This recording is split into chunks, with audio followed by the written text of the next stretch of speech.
Aram Martinez. Get up for Aram. Thank you.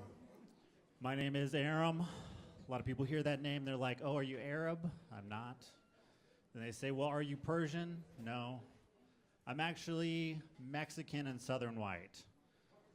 Growing up, a lot of people thought I was going to join a gang or start a hate group.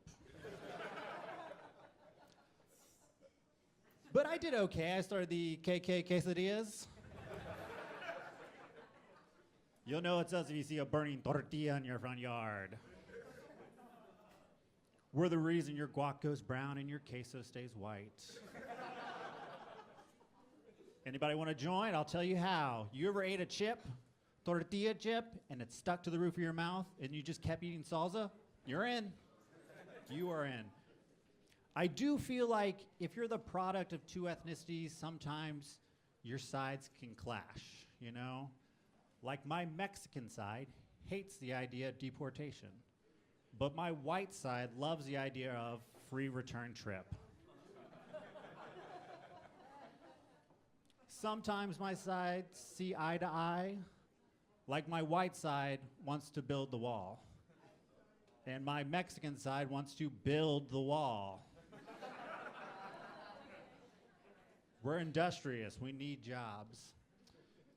I never learned Spanish, so I just learned that huevos rancheros is not scrambled eggs with ranch.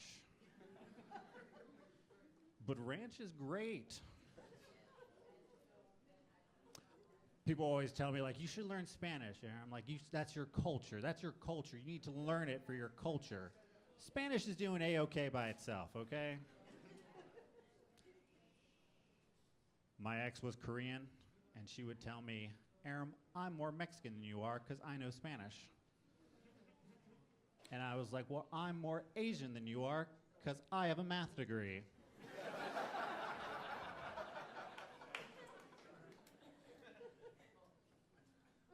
Her mother loved that.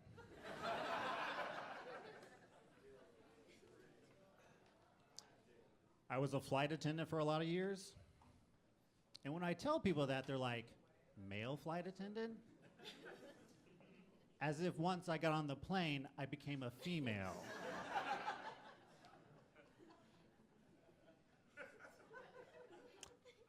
Male flight attendant. But what they're really asking is, male flight attendant, what they're really asking is, are you gay? I'm not. But gays do have the best layovers, so. I made a lot of friends in the queer skies, and everyone is just air-sexual.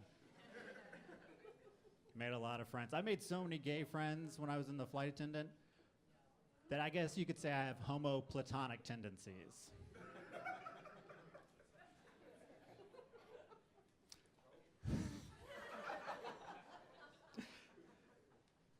I feel like if you're straight and you have a lot of gay friends, sometimes you have to like prove that you're not homophobic.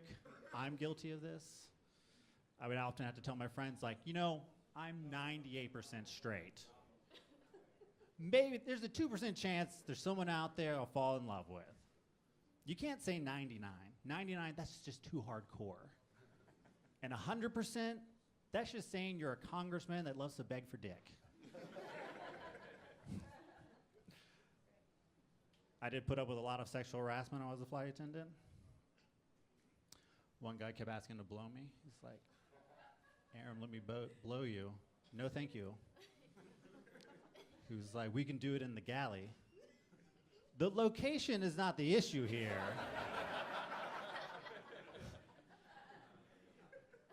And if it's going to happen, it's going to happen in the cockpit, right? He kept asking, and it's like, why? Because I'm a man? I was like, no, because you're ugly. And he said, well, by that standard, if I was prettier, and I was like, well, that's the 2%.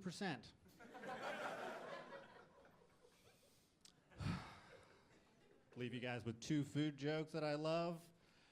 I used to make a lot of pot brownies. I couldn't afford square nonstick pans.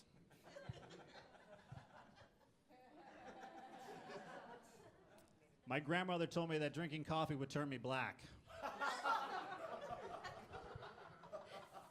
So I tried putting my dick into it. Thank you so much. I'm Aram Martinez. I appreciate you guys. Thank you.